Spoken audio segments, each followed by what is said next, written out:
What a book, right? Wow, we're really starting hot with this session. We're coming in hot. I feel like little by little, particularly, I always think of book club in terms, right? Like I'm in college. And I think of this term in particular, we really have been allowing ourselves as community, we started with Audre Lorde, right? And sort of climbing into that understanding and then getting into Tarana Burke and Brene Brown and then thinking about shame. And now here we are taking elements of shame, right? First, we started with family, and now we're talking about money. Something that is a universal experience, I'll name, but in particular, examining what it looks like in Black body, right? What does that look like? What do those financial insecurities mean? Where are things that resonate regardless of race, right? And some of those anxieties. So I want to first, before we get into, because I love to just give it to y'all, throw it up to y'all and see how you feel. I'd actually like to just take a quick poll. Who was able to open that article? Were folks able to open that article that I put in the chat? Okay.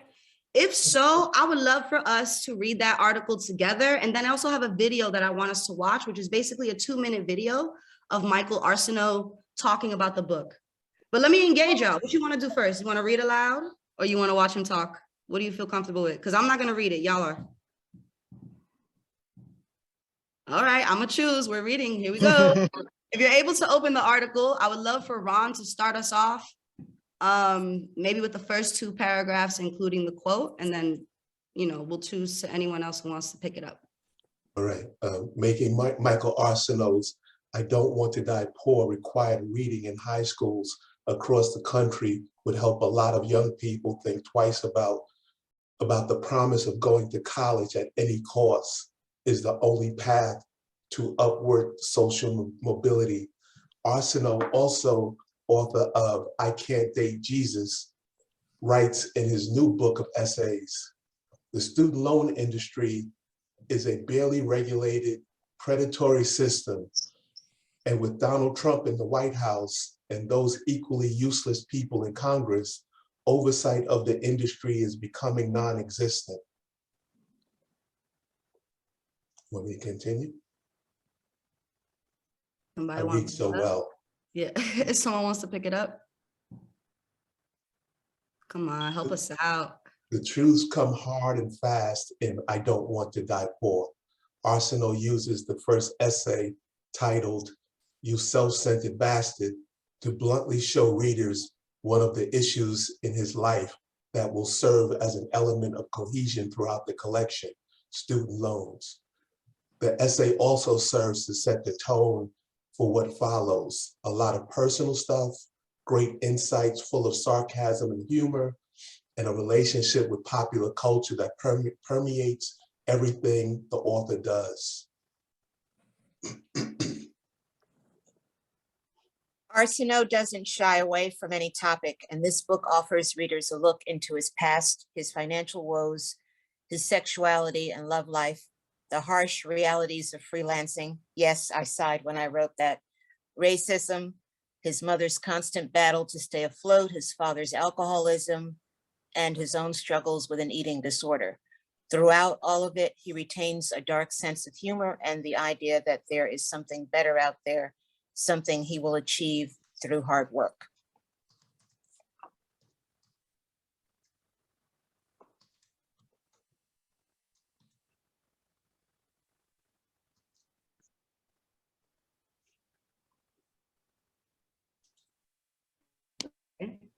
The thing that makes "I Don't Want to Die Poor" an outstanding read is Arceneaux's voice. He writes like he's telling you, his friend, a story that makes you want to spend more time with him, listening to his stories and marveling at the way people can share so much simply because demographic factors put you in the same situations. For Arceneaux, life hasn't been easy, and his shows that. Luckily for readers, every painful detail he shares is balanced out by a superb critique, a masterful turn of phrase, a funny use of popular culture, or a couple of sentences that cut to the bone of a social issue and expose the core of it with unbending honesty. It's adorable to believe we live in a meritocracy, but so much of certain types of success is dictated by everything else besides perceived special talents and abilities. It's about privilege and how that privilege gives way to greater access and larger means that are offered those who lack it. Arceneaux's sincerity shines here. So does his style. He captures readers in one essay when discussing how his eating disorder stemmed from his desire to feel as if I was in control of some aspect of my life. In another, he explains how queer people have to deal with the reality that our straight counterparts have experienced in their teens and 20s that many of us don't get to have until much later in life. However, and more importantly, he will show from time to time that he writes to get a point across and isn't here to please anyone. For example, when he talks about the time he thought about being a rapper, he deconstructs hip hop to unmask its homophobia. His words aren't gentle. I forgot. I can't be in hip hop because I'm a.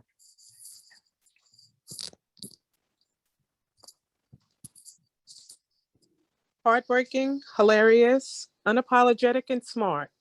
This collection of essays shows a talented young voice that can attack racist nonsense while discussing the real housewife of Atlanta.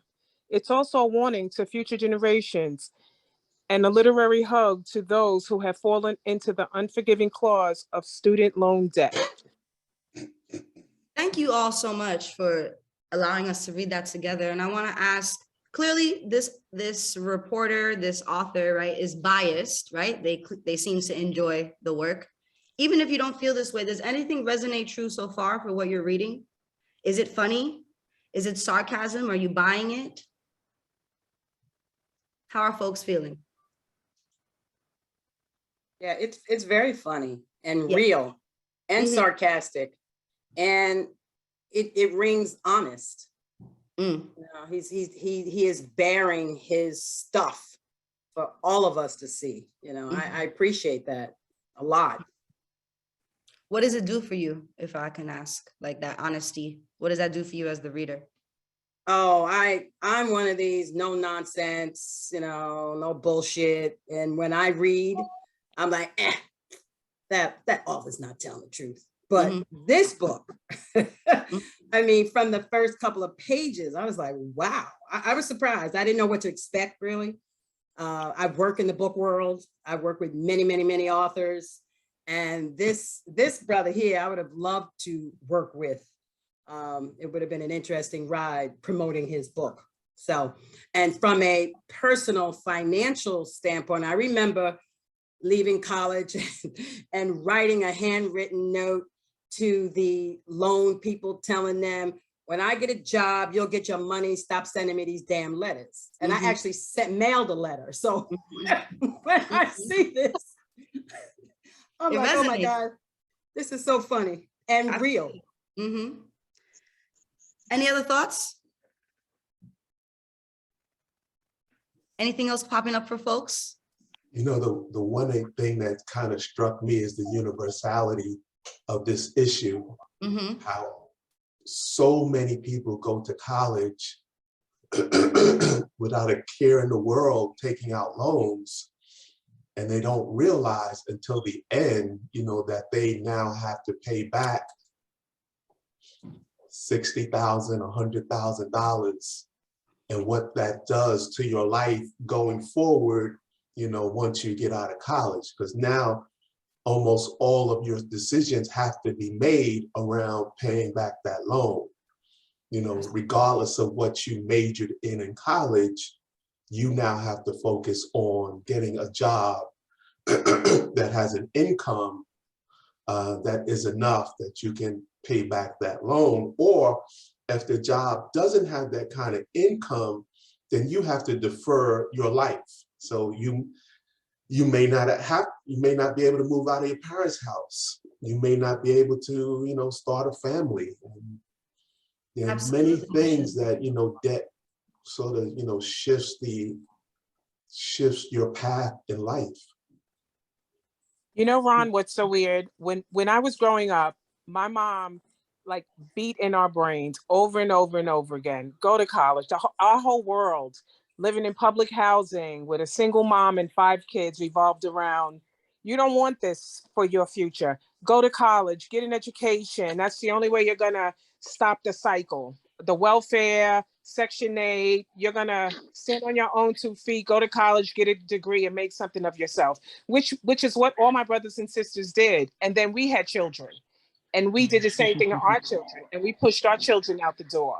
Well, my sister's daughter went to Buffalo State University, and when she graduated from Buffalo State with her $40,000 worth of debt, compliments of student loans, because my sister could not get financial aid because she made too much money. My niece got a job, and she said, you know, Auntie, college was a complete waste of time and money for me, because the job that I got, making $90,000 a year, I could have got this job without the college degree and saved myself a whole lot of financial aid money.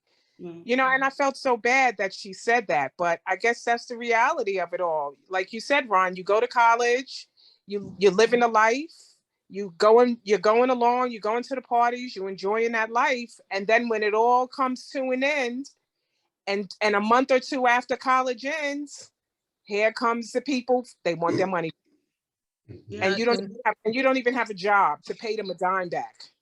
yeah, and I these I kids think can't party those for free no more. I just want to say partying ain't cheap either. All of these kids who are going to college to party, that's not even, it's not, you know what I mean? Like that's not even, that's this dream that sells them. And then once they get there, it's a lot of hard work that actually doesn't, you know, especially in Black and brown body, I want to name, like, that's a privilege and a luxury for people to be able to go to college to party. You know what I mean? Right. The idea is that you go to yeah, college. So yeah, and I think you stay home, you party. You know what I mean? Like that's sort of the Exactly. I think these what kids the are coming predatory, out. Yeah, I was yeah. just saying that's what that term predatory, that's why it's being used, because they're selling something, right? A lifestyle almost that is unattainable, unaffordable. But please, Jacqueline, continue. Yeah, I think these kids, the average student is probably coming out with over 100,000 in debt. I mean, if they're in a private school, they're definitely coming out like with crazy. I met a young student a few years ago, and she was like 128,000, and I just kept looking at her, and she wasn't done. I think, you know, what do my friends say? Forfeit the future to live in the present. I don't know. But I think I want to just say something about the author. I was thinking I was going to get this very crisp, you know, breakdown on financial do's and don'ts. And he was so refreshing. I was just hollering all the way through, you know. I was like, oh, for once, you know, because those voices tend to beat the reader across the head, you know, and increase that shame shadow, you know. But he was very refreshing. I probably got to the first 2 chapters, and I don't know if that's the first 45 pages, but whatever. We don't really count here, you know that. Yeah. 3 chapters. But I think if they did like a survey, I have a funny feeling your average student is coming out with over 100,000 in debt from these loans. Oh yeah. I just want to add to that narrative from a UK perspective, and I haven't read the book, and this is just something that caught my interest, so it's something that I will go and read. But there are things that already resonate. That whole concept of student loans has evolved from us from across 2 generations. So I had some experience of it in terms of my youngest siblings. I was of the generation where we really didn't go to university. We were the first generation. The youngest of that generation were the ones who did benefit from university. So it was a completely different experience. But by the time my children came to school and university, we had the same message of go to school, go to college, go to university, get yourself an education, move forward. Exactly the same pattern in the way that you've outlined, coming from the Caribbean. And I did the same with my children in terms of preparing them for university. My first daughter got the slightest amount of support. My second got none. And I made sure my son didn't go. It was about understanding. It was only when the first one went, the second one was so close behind, that it seemed as if it was something that could be done. But it was really the reality, because the first one hadn't finished. And it was just when she was coming through, the reality of what that really meant in terms of financial terms and the implications for her. And then also for us, it was about understanding that student loans were not managed by any government agency, that they're actually private banks and had the same reach as a private bank, which is very different from the infrastructure that we had in place before, where that sort of support was handled by government agencies. And it was a very different reach because both of them worked abroad, one in Japan, one in China, and the student loan companies pursued them there. And that's the first time when I really understood what it was we were actually dealing with and what the institutions were, how far the reach was, what their capacity was, and what they could do. And that really wasn't clear. And that was the sort of separation from a system that existed and a complete transition into another place. So there's some resonance with things that people have said, but I thought I'd share that perspective. Absolutely. No, thank you for sharing that experience. Barbara, I see you have your hand raised. Was it? That was a mistake? I saw a little hand. Yeah, I actually, no, it's okay. I wanted to mention, I know this wasn't mentioned, but you know, my first early thoughts of university when I went was more so the vendors that appeared in like college fairs and also college open houses. And once you actually get there, well, all the credit card companies, I don't know, this was back in my time when I went to school, but I know that everyone's talking about the tuition and your student loans, but I remember that. And I remember thinking, wow, this is really a business. They are going to get all of these college folks, these students, and they're going to apply to these credit cards. And no matter what, I mean, because they're going to first give you $500 or $1,000 limit. But then once you know, they see that you have like a little taste for it. I had tons of friends and all of them maxed out. We all maxed out our cards. And that's the first thing I thought. Like I put it in the chat, college is like the beginning of your debt. And that's just little personal things. You need your books, you need your whatever, which you use that credit card for. But then that's not even adding or included into the tuition fees. So that alone was like, when I thought about it, that's what I thought about that first day, that first week that I started college. And I was like, wow, this is like a business. I mean, none of us had our credit cards. So it was just like the beginning of life for us, you know? Barbara, you're 100% right. The credit card companies, I forgot about that. What lined up. And I said, oh my God, I looked to the left, I looked to the right. I said, me? You're going to give me a credit card? Right. Sign my name on everything. And I said, and my mom doesn't have to be there. My mom doesn't have to be here either to approve. Like, no, girl, you grown. Right. And then not only that, I don't know if you guys, I don't want to date myself, but you know, they also had those credit cards with like your little picture on it. And it was like this personalized credit card. And I was like, oh my God, that's like so awesome. You can have your credit. I mean, let's face it, now I don't want my picture on anything, but like if you see it, you think, wow, that's so nice that you have your credit, your picture and your credit card, and you can do all this stuff. But I mean, they make it feel and sound so good to you. Like Simone said, like, oh my God, they're gonna give me, little old me, I don't know who, no one knows me, and they're gonna give me a credit card for like $500, $1,000, and then you spend that, you blink, and then you're going to like student union and you're partying, and all of a sudden it's gone. Absolutely. It's almost again that term predatory is coming up, right? And it's as soon as it feels almost what you're describing as like as soon as you become eligible for consumerism legally, right? Like not your parents' money, but your money. Because I at my ripe age of 12 years old, however y'all see me, I remember at the age of 6, being at college, and you know what I mean, and them shoving it in my face, and me absolutely being an open sort of target for that way of survival, right? Like opening credit cards in order to.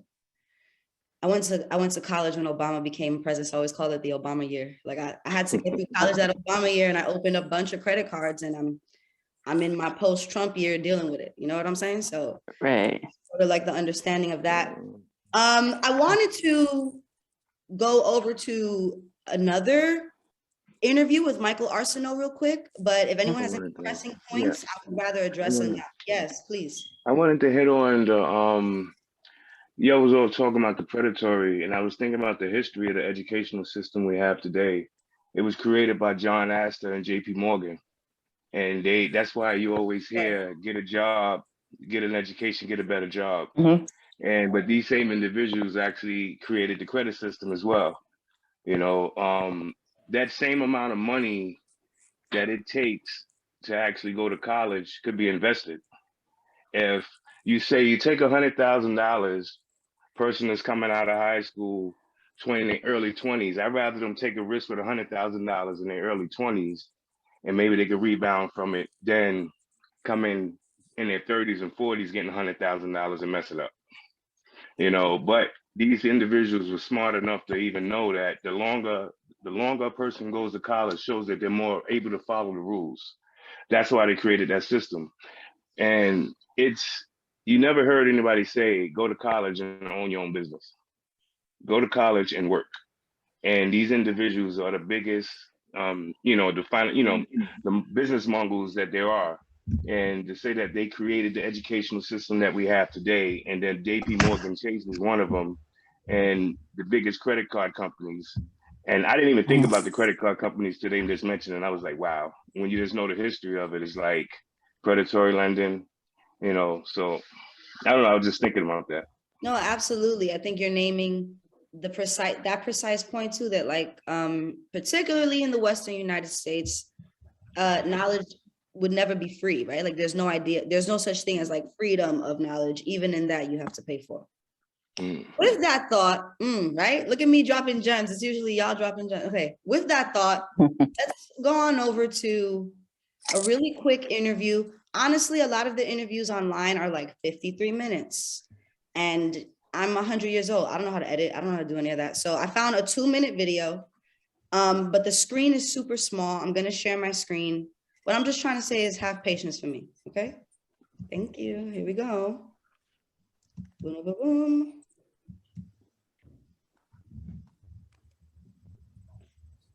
Oh, sugar. I'm in a whiteboard. You can do it, Paula. That's what I meant to do. Hold on. Let me get out of here. One more time. Thank you, Susan, for your belief in me. Susan believes in you. By the way, hi, Yeah, Ron, you need to believe in me too. It's happening, right? I did it. There you go. Yeah, good job. Here we go. So this is a quick little, I want to say interview, but it's a Zoom interview. So it's like a discussion, right? From a correspondent at the Griot. I don't know how many of y'all are familiar with the Griot. It's a source of media, also known as a source of media for Black news, like the millennials would call it, right? They're pretty reliable. So here we go. People have been hold on. telling me that it was time. It's so timely now, but that doesn't make me feel any better because the book was already timely before this. That's why. Wait, I'm so sorry. I forgot to lead off. The first question, the question where it cuts off, because I couldn't find the full for the other interview, she was naming that it seems that in this precise moment in the pandemic, your book feels very timely. It's speaking to me at a certain time in my life where I don't have as much access as I need to. And this is his response to that. People have been telling me that it was time. It's so timely now, but that doesn't make me feel any better because the book was already timely before this. That's why things are so much worse than it needs to be.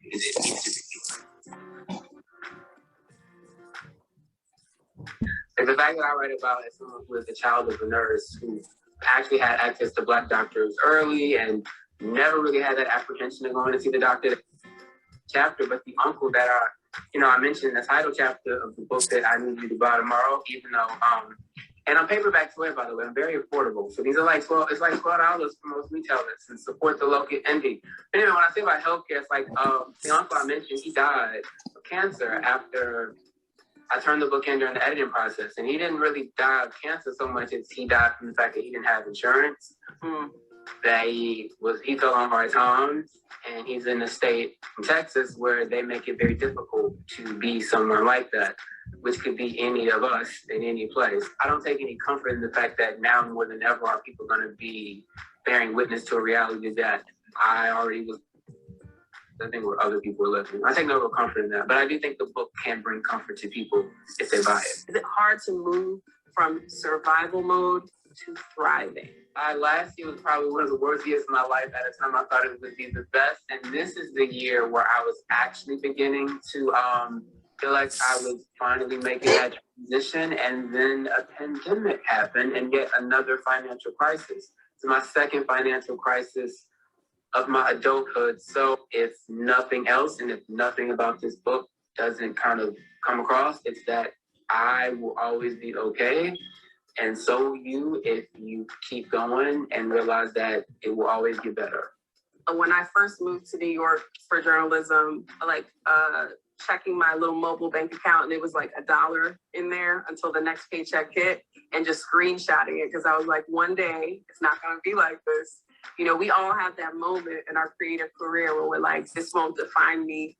So, you know, your mentality does matter in terms of how you see yourself and your esteem, keeping that up even as you go through struggle. Understand that you are more than the money that you make, but at the same time, you know, you gotta keep hustling forward. And also one more thing, also realize, you know what, all of us are struggling, but if all of us talk more about it and direct the venom where it belongs, we all be better off. Because again, more often than not, no matter how much you're making, no matter how much more you start to make, you're still probably being underpaid.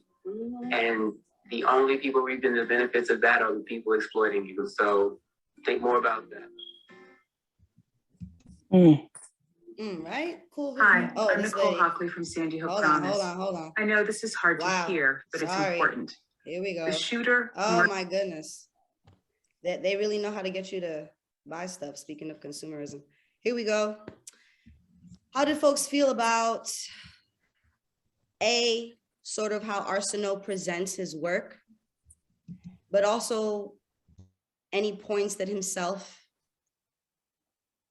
and the reporter might have brought up?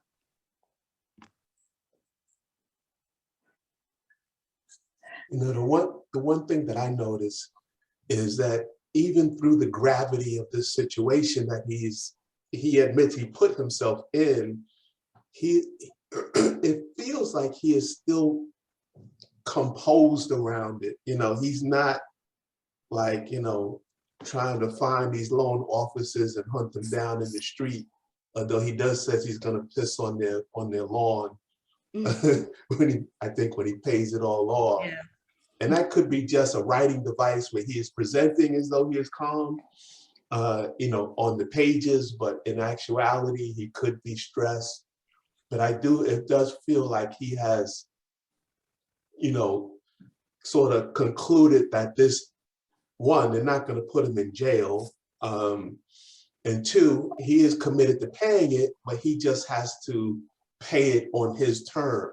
Right. Which, you know, Linda Duggins opened up the conversation by saying, you know, the first thing she did when she got out of college was, you know, write the loan officer a letter, said, I'll pay you when I get this money, you know.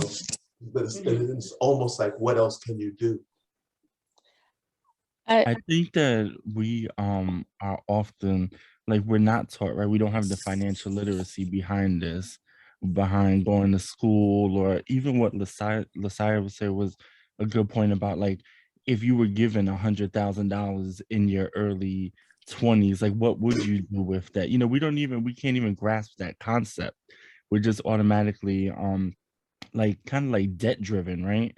And so I think that what the author does often is kind of like he's kind of reconciled with that he's gonna have this debt, and this is just kind of like how it's gonna be, because there's almost so depressing and consuming that if you just focus on the debt, like you won't enjoy life. So we have to kind of have that balance where we're all just like, fuck it. I thought he was pretty hopeful about it. The interview was a lot like his writing voice. I think his flow is just incredible as a writer. There's a way where you feel like he's actually talking to you. And I went and did the audiobook from the library to sort of hear it. And he sounded like he was the words on a page, meaning in terms of the conversation tone, just in his interview. People need to talk about it. It's direct. It's pretty honest. He weaves in and out from like the Hampton guy in college and everybody's going to this school and what it meant. Like you could tell by the end of the first essay, it didn't surprise me he won scholarships for writing. Because I work with students, and one of the things we do with college readiness is about the story. You have to be in control of your own story. Like kids write about certain things happen in their family, but it's like you're not the center of your own story. He keeps himself at the center of the story about debt and generational poverty and all kinds of things, but he's always still at the center of his story, trying to move through it. And sometimes a wave takes him and he's in a crisis, and other times he navigates around it. I just like his writing voice a lot. It really comes through no matter what wave takes him out, he comes back. Even if it's in these little, I don't watch Real Housewives. So I was like, those moments bothered me, but I got over it. It's like, okay, I can see that's how he understands and navigates his world. And it worked by the time I sort of I'm not going to watch that show, but I got it. Right. Well, no shame to the Housewives watchers, because I watch it. Yeah, none either. I just was like, what? Lisa, but I will name that, yes, you're absolutely spot on in that his tone, his writing, his tone comes across very resonant in his writing. You could tell that that's him, right, to the extent. So that was cool. Any other thoughts? You know, one thing that hit with me is it feels like almost right away he is successful, not as far as income is concerned, but as far as his career is concerned. Like, we don't get like, you know, he's working in McDonald's or anything like that. It feels like, you know, his first job or jobs are as a writer, you know, so like right off. And that context of writing for television or the internet now, maybe not so much the internet, but in my mind, I had this idea that they would pay generously. And it doesn't feel like, you know, it is just another gig work kind of job, you know, where they are probably paid per word. I don't know. I know a lot of writers in all mediums, and they all seem, McDonald's seems like a more consistent check. Writing, yes. Joke of writing itself. I'm specifically talking about writing for television, not just writing in general. Right. But even they would name, I think, like that's a Hollywood industry thing, that it's chicken scratch. The writers make less. That's why they're always going on strike, because the writers make less. The writers are constantly on strike. And then he wrote for a couple of internet ones, right? I think a couple of online online magazines, right? Right. And, yeah, but I mean, that's where they're moving now. And but that's what he said. He's like, he never struggled anywhere. He didn't struggle. He got over. He's like, he landed on his feet and he started out, you know, on his path. You know, he didn't go outside of that, which is, you know, pretty, I guess lucky.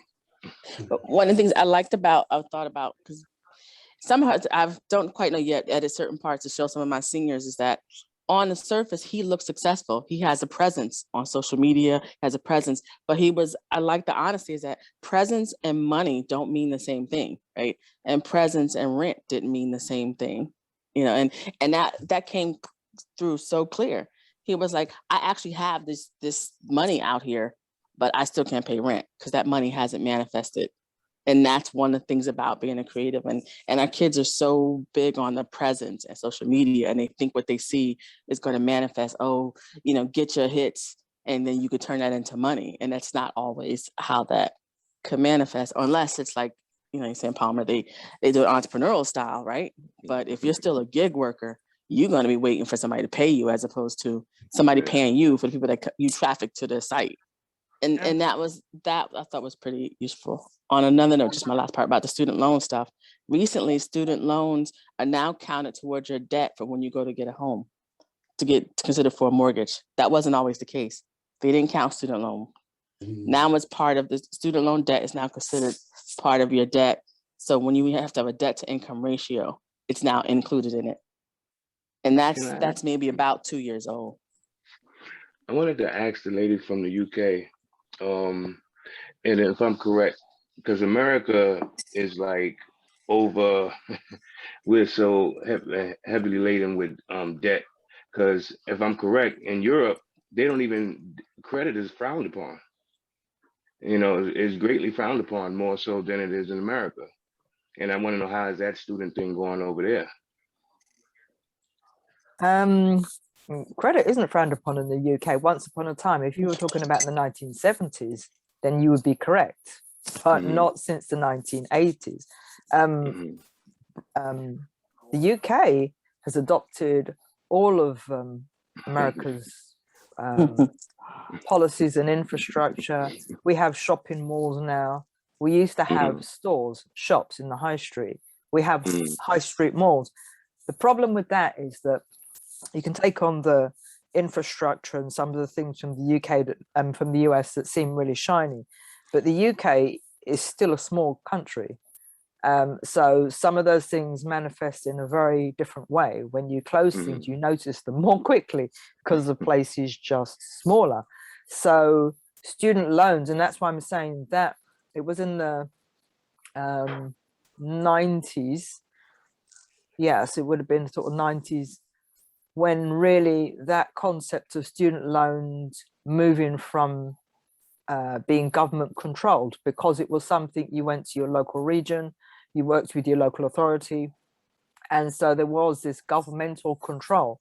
So you didn't have the same infrastructure you had now, but that transition from that finance managed by your local government to a straight out bank, that transition was very quick and very unclear. And so many people got caught in that transition phase. And then all the subsequent phases just escalated. So we hadn't changed the narrative. That concept of get a job is still an underpinning narrative. And there was never a narrative, as you said earlier, and somebody else mentioned, of create a business for yourself. So you could see that you're going to get tied into the institution. You know, you could get into the institution, then you had to get a job. And in the UK, initially, you had to be earning more than 15, no, for the first one, you had to be earning over 15,000 in order to make your repayments. If you earned less than 15,000, then you didn't have to make any repayments. Now, the conundrum there is that bright students then think, well, if I'm not earning 15 grand, I don't have to repay it, which means that you then keep yourself in a particular mental state for a longer period of time. And there's a psychology that goes with that process. So either way, you were not getting out of that situation, because 15,000 to survive in the UK is no money at all, but it meant you didn't have to repay the debt. And so when they were making the transition, the message of they will only take the money back when you're making 15,000. They will only take the money back when you're making 19,000. They'll only take the money back when you're making 25,000. But all of those amounts are not monies that you can survive on, but they look attractive. And so you could then think, well, oh, I could defer this, or I could get a part-time job that keeps me just below the threshold. But that means in parallel, you want to build in any equity in your credit worthiness. So it meant that you just kicking this situation into the long grass. So either way, you're just really not coming out of this situation at all, because of the messages that were around the borrowing, the money, the process. And I'm not sure of the States, but here, what also happened was a massive building campaign around all of the universities, where they started to build really substantial amount of student housing. And then that way, and especially in London, and that wasn't the case before. So it was a complete package. It was not only the student loan that you got, but it was also this concept of getting accommodation. Everything has been packaged into something which looks like, you know, you go to the shop and buy the whole lifestyle. So the accommodation has already started to take the money out of the student loan already, so that the universities are financing their building programs with the student loan. So it's already leveraged in like a really neat package. So you then leave after 3 or 4 years not actually knowing how much real rent costs, not knowing how much your broadband should cost, not knowing how much your utilities should cost, because you've got this really shiny piece of thing that is just amalgamated, and you have no sense of reality. So that's what's happened here. I appreciate you sharing your experience with UK, Aisha, and Lasaya. I hope you learned a little bit more in that, like, there is no difference, right? Like, it is exactly, I would say that there hasn't been like a federal overhaul or anything to redo university infrastructure, because why even lie in our faces right there, right? And Well, pretend. they had a few changes. They did the difference between for-profit and nonprofit colleges. A lot of for-profit colleges actually they had actually lost out because a lot of student loans didn't have to be paid back because of the predatory lending for-profit colleges. And that's why a lot of people don't know when they go to college, before you go to find out if that college is for-profit or for not-for-profit. Right. And they passed a lot of laws on that. Yeah. Right. But most likely, depending on which you choose, once you get there, you either have options of housing and stuff like that, or you don't, right? Because of what you're naming. Yeah. Some colleges are for-profit and some are not. Whereas I think Aisha's also naming, like, things are being packaged in a way so that folks actually have no real sense of, I would say, like, adulting, right? Like navigating survival. Like you're saying people don't know rent, they don't know how much utilities cost, right? Like, and I want to name that Ron put a link in the chat. Is this something should we watch it now, Ron, or is it for people to refer to later? Yeah. Refer to it later, but it's the Jesus and Mero interview. We love the Bronx. Shout out to Jesus and Mero. And in it, the description is they talk to Michael Arceneaux about his new. Oh, this was older. He has a book prior to this, which I actually really love. It's called I Can't Date Jesus. Basically, he's talking about how he worships Beyonce, and that's the only person he worships. But the book is very funny, and there are like all of these personal stories as to why, and it's very relatable. And if you want to check out something funny and see more of Michael Arceneaux, feel free to click that link. I always tell folks while we're still in the Zoom, copy and paste, put it in another tab, because once we say goodbye, finito, you're gonna have to find it on your own. Okay. We've talked a lot about college, right? This has been like sort of like where the process and sort of where the conversations are leading us. But are there any other avenues of life where sort of these anxieties come up? You know, Michael talks about his uncle's medical bills, right? And it reminds me of some of the essays, particularly K.A.C. Lehman's essay that we read, and another essay that I can't remember at the moment in our last group of reading, right? That talks about sort of the shame and all of the burden that comes with having medical bills. And we are definitely in a pandemic.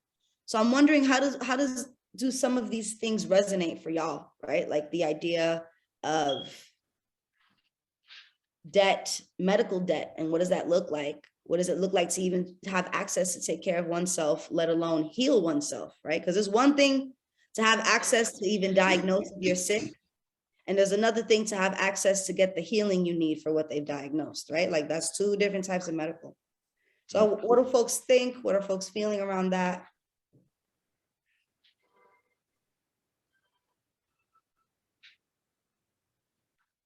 Am I the most brilliant person in the world? Did I say all the thoughts that have to be said on it? Come on. I think I think it's very scary. Oh, go ahead. Oh, go ahead. No, I'm saying I think it's very scary because kind of tying it back to college. I remember like I kind of had to take a step back in grad school where I was working a full-time job, then had to take a part-time overnight job because I had to do an internship. Like, they completely fuck you over. And then I didn't have any medical insurance. So, but I didn't know that there was also like access to different things because I was just uninformed.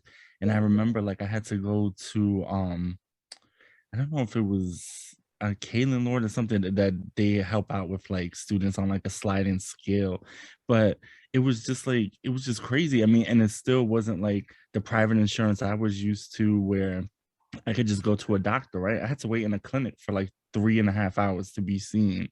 So it's like, you know, there's a lot of stuff that you come up against with trying to fight any of these institutions, and it's very difficult and it's very discouraging. Absolutely. Yeah, Lisa. I'm gonna echo that. It is a fight. That's really like the best word to use. Like growing up, my parents worked for the city, so we always had like decent insurance. And then when I went and started working for DOE as a teacher, then I also had like fairly decent insurance. And it wasn't until I left that and started working for myself and started working part-time and had to like go through the marketplace that I was like, this is hell.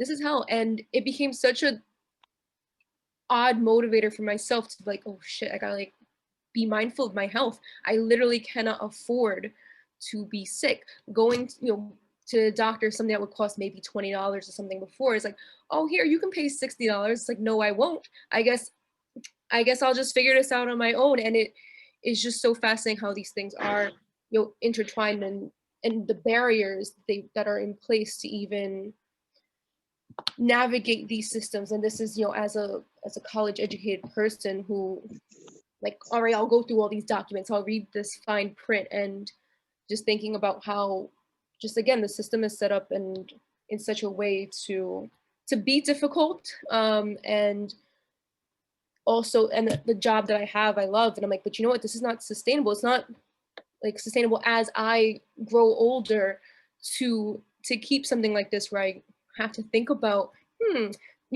I really don't want to get sick during a pandemic. One, because I don't want to get sick during a pandemic, but two, because I cannot afford to. And thinking about the authors, talking about his uncle and just not having that insurance is just like, what a fight, what a system that we have set up here. I work for the city. I'm a city employee. I retired from the city. And when Obama was in office, I don't know how to explain it, but they extended the medical coverage to your children until the age of 26, right? Because normally I think at 21 or 22, that's it. Your kid was cut off and they were on their own. So I get a letter in the mail right around like a couple of months before my son turned 26. And at that time, he was working for the post office, but he wasn't a regular employee for the post office. He was considered a CCA. So you're working for the post office, but you're not a full postal employee, which means you don't get great medical benefits. So when I got the letter in the mail, it just goes to show you, he's a grown man, but his mother is stressed. Because I'm like, oh my God, Hassan, when you turn 26, they're going to cut you off. You better get regular at that post office because I don't have any money to pay medical bills for you. God forbid something happens to you, And it's just the dire strain and stress that I was under with my grown child, who at one point, now he's not going to have medical coverage. And he's looking at me like, Mommy, don't stress. I'm going to be okay, because he has no clue what medical bills are, because he never had to deal with that.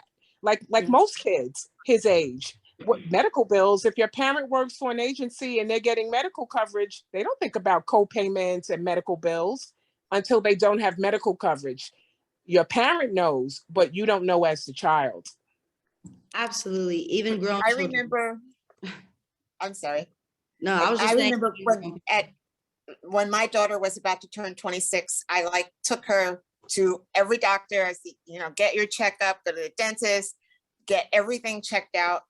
And, hopefully you'll stay healthy until you can find something. But you're right. You just panic because she had, you know, she had no clue. She would just go. And now that she has health insurance and is trying to navigate it on her own, she's like, there's so much paperwork and there's so much this. And I'm like, you know, welcome to my world for the 18 years until you got here. So it is, I mean, it was a great thing that Obama did, but the amount of people, the number of people, number of children really who were left out in a lurch or parents stuck with medical bills was just enormous. I agree, Linda. I second that emotion. It's not funny, and these kids really don't understand the magnitude of these little things that they never had to stress and worry about. You know, look at all of these kids going to college, and then college is over, and a lot of them, like you guys spoke about earlier, they're ending up back home, something that they do not want to do because the reality is now hitting them. Wait, I went to school for all of these years, and now how much is rent? And I have to pay a phone bill, Con Ed, cable, and the list just goes on and on and on. And most of them either end up back home or they end up living in an apartment with 20,000 other people calling themselves. Simone, don't be talking about my life so much. What's going on? No. But I do want to name that this is exactly right. These sort of universal experiences, it's very real. And it not only changes the plans of a student, right? I'll take these kids. Y'all keep saying these kids. I'm about to be 32, y'all. Don't play with me. But I will take this. I will take the, wear the cape for this generation. Because I want to say that, yes, I remember becoming 26 and my mom working for the Department of Education for many years, being very frightened and very anxious around me getting everything I needed because I had no idea how much things cost.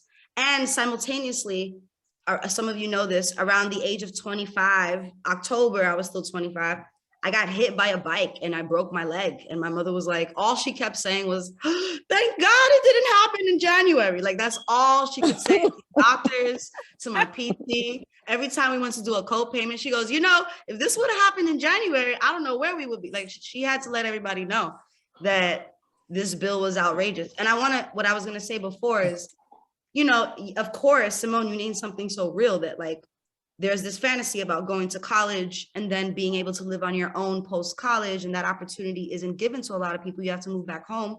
That not only shifts that's not only an impact for children, right? Or for the young adult in the house, but for parents.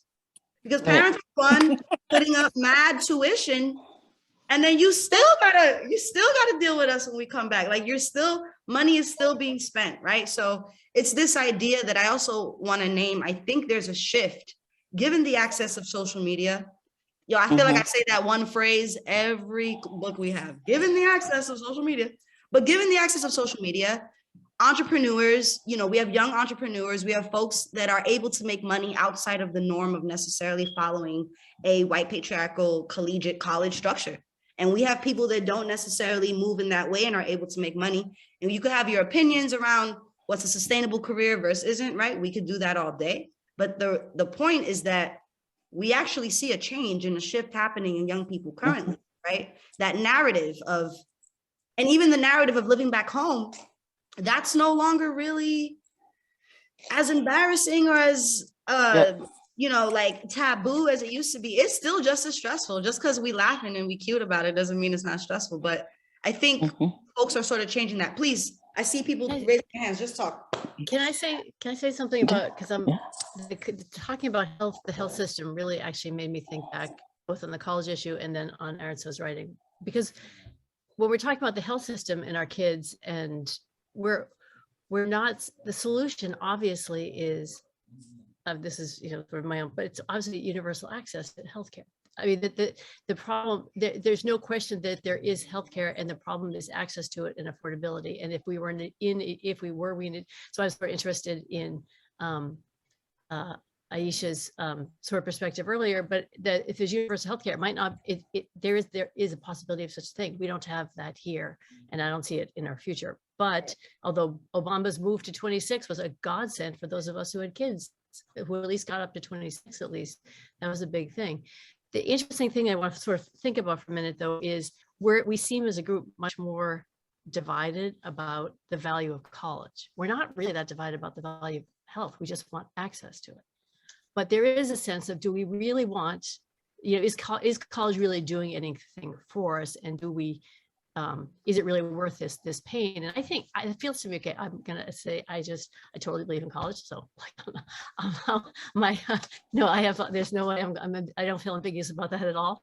But I also think that that's kind of sidestepping the fact that there's a problem with access to education. In a way, Arceneaux is like a dream. He went to, his mother said, you have to go to college.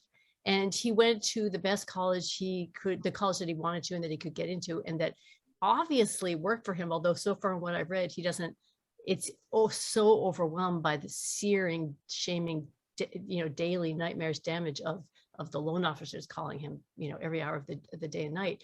But the fact is that he goes to a college, he gets educated, he starts doing this sort of what is a gig economy of professional writing, and he is making it as a writer. As Ron said, he didn't go to do his term in McDonald's. He from college, he's written his way forward, and now he has his second book out and he's getting national attention. So in a lot of ways, he kind of is an endorsement of college education. He's also, in his writing and in everything that he says and does, is an absolute critic of the insane way that it's made economically unfeasible and damaging, and access is cut out. And I think when we talked about the health, I was just sort of thinking, because I had that thought before, but I was thinking, I'm sort of troubled that the conclusion that we, and maybe even he sometimes has, is maybe college is the wrong path to go. Whereas it seems to me the problem is the economic tax and nightmare of trying to make a living based on what he got from his college education. So like I said, I totally believe in a college education. So yeah. Right, Paula, and I definitely appreciate you naming sort of the metaphoric, symbolic sort of like, this actually endorses this path of going to college while going against it. I do want to name 2 points though. The first, I think, socially, often economic barriers are deeply interdependent on the social barrier of it. It's never just economic. So to say that, like, and I'm not saying you said this, I'm just naming something separately. To say that something is just an economic, it's purely economic, I think erases all of the structures that someone like Michael Arceneaux has to navigate, being Black, gay, and, you know, not coming from a rich family, probably being the first in his generation to go to college. So those sort of, and I'm not even articulating it well enough, I don't feel, because they're deeply interdependent. It's like complex, but maybe someone else can. And then the second note I want to name, I mean, you know, I'm not going to beat myself up. Maybe I said that perfectly, but someone else could say that too. And then the second note I want to say is that often, and this is not to disquell a belief in college, I come from a family of educators. Even if I didn't believe in college, my mother wouldn't want me saying it publicly, recording. So Mom, I didn't really say this, but I want to name that Michael Arceneaux's work in navigating a system that at times was terrorizing or whatever, it is not a result of necessarily going to college, but it's a result of his ability to navigate that circumstance. College is not necessarily the thing that gives us the results. It's how we're able to navigate and hold that. And I think I just want to name, often in Black and brown body, we're told and we're taught that if you attain this thing, that's the thing that gets you to greatness, especially school, all types of school, private institution, elementary school, college, right? Secondary school. The idea is, particularly Black and brown body, if you master school and if you're good at school, you are going to be this great thing. But I think Black and brown body needs to understand that greatness exists, and school is one of the many tools that life has before us in order to reach that greatness. And I think too often Black children are told that if you're not good at school first, then your chances of being good at everything else are just going to be shit, you know? So I want to name that it's a deep understanding, you know, his life path isn't necessarily an endorsement of him going to college. It's of how he's navigated it. And in spite of, I think is how I read it, like in spite of having to go through some of these things and going to college, he still has this kind of demeanor. What about other folks?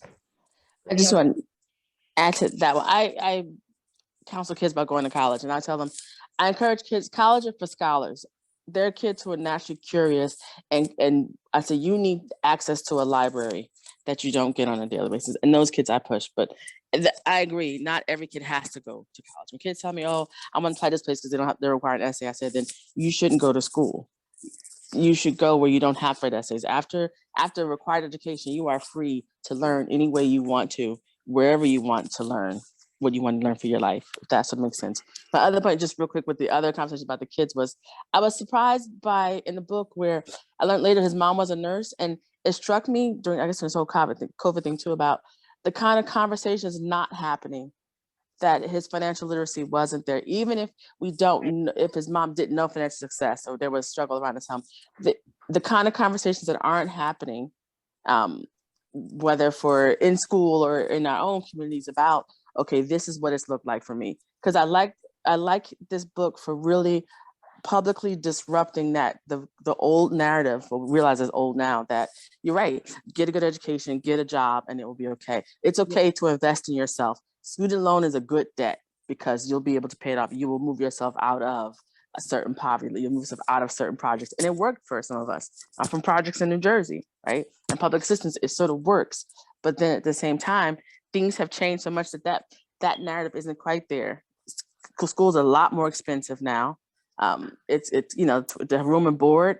I mean, when I went to Jersey, I went to Rutgers, once it kicked in grants and stuff for me, you get a little refund. Now they actually have to figure out room and board is almost like what, 12 to 17,000 a year just for that, let alone meals. Not to mention the impact of medical life, because we in the pandemic, baby, it's COVID. It's also your life. It's not just them 17 G's. It's the there used to be a health fee, sick and bringing that sickness home to your family. But don't you think it also that also plays into the role of, like she said, the financial literacy? I agree that education is important. I don't think it should be discounted. I think the financial burden that it creates, for not just brown, Black and brown people, for anybody, is it creates a financial burden if you don't have the money. Right. But I think the financial literacy aspect of it is very important, because people with money, they don't have that student loan issue because their parents paid for their college when they was born. So they invested in their college before they got there. So they didn't have to worry about having student debt, and we can do the same thing now. If you don't know, you can't do it. You can invest in your kid's education now. You can, and you don't even have a kid yet. So it's just that we don't know. You can't do something you don't know about. The second aspect of it is, I think it comes down to the parent, because the majority of people that have college educations don't even work in those fields. So that's wasted money. So it's like, when you're going through school, are you on the right path? Coming from junior high school to high school, are you taking the right courses? I think that's the problem. Right. But I would just say that if a lot of people, if your not your statistic, but you just shared with us that a lot of people that go to school probably don't major, probably don't do what they're majoring in. I'm gonna just be a little devil's advocate. I'm gonna be a little millennial and turn around and say, well, that can also be a result of the structures of schools, that people aren't. And that's the point jobs. I'm getting at. Let me stop this. But that's the point I'm getting at. Meaning, if people are playing bigger roles in the kids' lives, charting their course, where they're going. All right. It's like, you graduate, you go to college, you get a liberal arts degree. All right. Which direction is that going? All right. If you're going to pay $100,000 for a degree, you should be able to use that when you get out of there, because you're going to have to pay it off one way or the other. It's not just saying I got lambskin. And I think that majority of people that's going to college, they're thinking in their head, oh, once I got my degree, that's enough. And that's what's being sold. And I think that's where, when you're supposed to be able to say, oh, what are you going to do in this path? Is this something that you're going to really, really work in? I don't know. I just look at it as that's where the failure is at. The financial literacy and not being clear on the right path for the kid when he gets to college. Absolutely. Because I'm not going to discount it and say college is not important. It is important, but then again, it's not a necessity. It's important, but what I'm naming is the structure itself may not serve, because first of all, how are we supposed to guarantee that what you want to do at 18 and 19 and 20 and 21, hopefully all of us in here have lived many different lives, right? And have been able to do many different things and maybe not have that financial debt around it, you know? I think that has to be course to change for people. And there's no guarantee. There's no guarantee. And that's my point. When you get a degree, there's no guarantee you're gonna get a job. But the point, to me, the point is the exploration and you're building out skill set. Like there's no way, you know, like New York City went to all these specialized schools, right? High schools. So at 13, pick a school that you now want to go to that's going to health and sciences or like violin or something, whatever they are. Right? Kids won't know that. The idea is that you're exploring and you're building out your skill sets and you're building out your knowledge base. So you don't have to know at 18. And I'm just saying, I'm saying from experience. I think that's where the parents got to be firm though, because that's when the part of we're going to disagree. We don't have that luxury to be exploring until you're 35. Yeah, but you know, when you send your child to college, you really have no control over what your child does when they go to college. Kids are no, you don't have control, but you have influence. Wait a minute. You send them off to school with the hopes that you've created a good enough foundation with your children that they'll go to school and don't act a fool and waste your money. Because a lot of kids go to school and they bomb, and parents are stuck with the bill, and that's something that you have no control over. You can't go to class with your kid and tell them, get up, shouldn't have been partying last night, go to class. You can't do that. But even if they go to school and get their bachelor's, doesn't mean they're gonna have a job. You're 100% right. There's no guarantee. All investments don't pan out. I mean, we get it. Yeah, I went to NYU at a certain time, and there were a lot of rich kids in the dorms, and they were living the true wild life, you know? But what I saw the year I was graduating was they all cleaned up their act so they could get the trust fund money. But the kids who had come from, you know, our Black and brown communities, who had hung out with them and fell along the wayside, there was no quick fix. There was no getting back up. If you dropped out and lost step, you know, you had to figure it out. They could drop out and drop back in. And I observed them, and they could be doing stuff that was criminal and beyond, but they had a backup, and our folks didn't. And I watched a lot of Black and brown people fall in my time. I made a decision for grad school not to take any loans. I did one course a semester for 5 years. People came and went and left me. You know, I just did not want to have another group of loans. And I just, you know, I got some tuition remission, and I did 3 courses one semester and 4 the next, so I could just get out. But I made a decision not to go into that system again. Right. And just pay out of pocket, and take my time. And a lot of people passed me by, but I was like, I don't want to do this. And when I finally got a gate that had tuition remission, I said, I don't know how long this is going to last, so jump on it. And I had a manager who looked the other way, and I left work at 3 o'clock and would come uptown and go to school.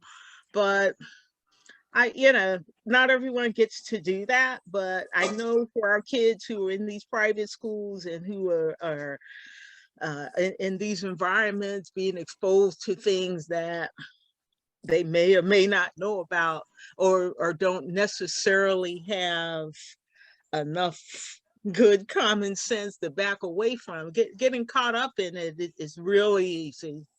And that's a different discussion than what we're saying. But I just watched the trust fund kids act crazy as all get out, and then get the shit together, graduate, and get the trust fund money. And I watch a lot of our folks just fall, thinking we're in that world, but you're not really. You're visiting that world. Right. Right. Thank you, Jacqueline, for naming like a very, or I feel like that's a point that a lot of folks socioeconomically, like if you've never been around folks who make a lot of money like that, you get that feeling, right? First, it's like, oh, these rules don't apply to me. They apply to y'all, but not to me. And I think a lot of good points have come up tonight. One of them is considering the idea of like college in itself, as some of us have named, is a time for exploratory understanding. And is that a privilege that parents are willing to put money toward, or is it something that is even viable to ask? Do our exploratory phases can only happen in a college university setting? Is that where we're setting people up for failure? Is it because we have this one standard idea of what it looks like to be the best version of yourself, right? Could it not look like putting 100, if we're saying a year of college is 100K, maybe putting that 100K towards something else, right? Another point that I think people have also made is that with that, right, like degrees create income over time, right? But that itself is a privilege if you're able to get access to that form of education. I think the other question here is education is a business, and we're talking about it though, as if it's this tool that it's all necessary for us to have, but it's a business. And I want you to understand that you're saying that the business of college is also necessary. There's no way to separate those two foundations, right? Unless it was free university, free certificates, free PhDs, but those aren't free. So when we're saying that college is a necessary thing, think about what are the financial implications of that necessity, right? Is also something I'm thinking about because you all are naming about different time periods. Because we have a workforce that's it's supposed to feel like a trajectory here in the Western United States. It feels like you just get higher up and up, right? Climbing the ladder of success on the workforce. But can college be a space of learning outside of those college years for adults? Is it accessible for me in my 40s to go back to college because I've lived my life and now I want to do something else? Would it be? I don't know. Not if I didn't invest in a career that made me enough money to go back. So what does it look like if we're actually able to go to college and really use college as a tool, as opposed to a selling of lifestyle, right? Which is something that also Aisha named that's happening in the UK. Big questions for us to consider as we move on through this book.